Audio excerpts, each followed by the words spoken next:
figure 4 PAILs. So we're gonna bring one leg over the other. We're seated on a chair or a box or a bench or something of the like. We're like up on our sit bones. So if you need to move your butt cheeks out of the way so you can be tall on your sit bones, by all means. We're gonna cross one leg over the other, and you can see that it is not my foot that is on my thigh. That would create some tension down on that ankle, so we want the shin, calf, to be over onto that leg. Okay, now I'm gonna move to the side so you can see what I'm about to do. If sitting like this, you already feel a stretch back here, great. We're aiming to have a stretch at about a 2 or 3 out of 10 on our stretch scale. So to find that stretch, we're going to hinge forward. So I want you to think about your pelvis as a bucket of water. We're trying to spill that water forward. We're trying not to bend through the spine. We're doing our best to hinge forward, showing your tail to the people behind you, okay? Once you find a stretch, 2, 3 out of 10, we want to relax into this position. We can scan through this by just rotating our torso left or right to try to find the line of tissue that we're trying to target.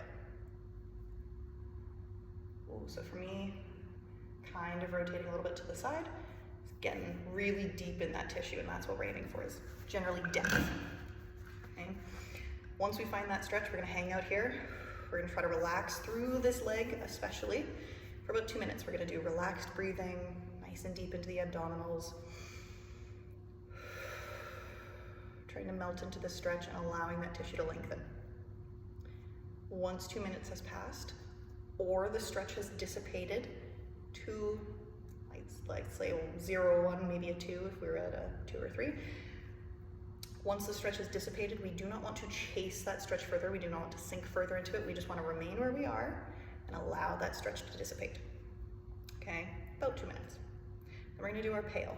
Our PAIL is going to be trying to get out of this stretch, meaning we're going to be trying to drive this foot down as though it could go through our knee back to where it was supposed to go. So if this knee wasn't here, we would be using our hip to drive down into this position.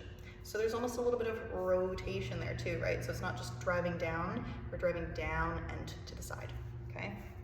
So remaining in your stretched position, nothing has moved. Nice deep breath, core engaged, a little bit of tension in the lower body, drive that foot into the floor, engage your glutes, squeeze your body. And we're gonna very slowly, gently at first, put a little bit of pressure from this ankle down into the knee. Okay, we're gonna slowly, gradually build up the amount of effort that we're pushing with, okay? Driving that ankle down, and if you want to, you can have a hand on your knee, and you're trying to drive the knee up as you drive the ankle down. Notice that nothing is actually moving.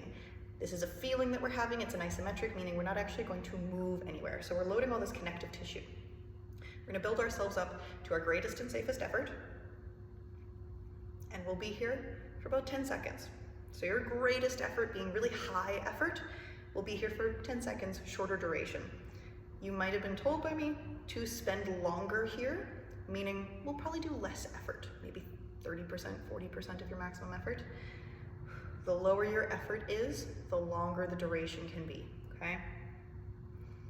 When we are ready to gradually reduce the amount of effort that we're putting in here, slowly, slowly, slowly, relax, relax, relax, relax, relax, until you have no more effort from this hip, and then we're just gonna kind of sink into this a little bit further. You'll hinge a little bit deeper. We're gonna melt into this position, okay? Round 2, nice deep breath, core engaged, nice and slow, gradual building up to whatever effort level we need for the day, holding it for however long the duration is going to be, and nice and gradually, slowly relaxing out of that engagement until there's no effort left, melting into this position, allowing ourselves to sink into this. However many PAILs you end up doing, we always want to, when we finish, spend some time in our end range, breathing, relaxing, like we did at the beginning with that 2 minutes. So from the side, I'm still here. Okay, I've done my couple of PAILs, I'm still in this position, trying to relax this tissue, breathing here for at least another 30 seconds, And then nice and gentle, we'll sit up and we'll bring that foot off of the knee. And then we'll do the same thing on the other side.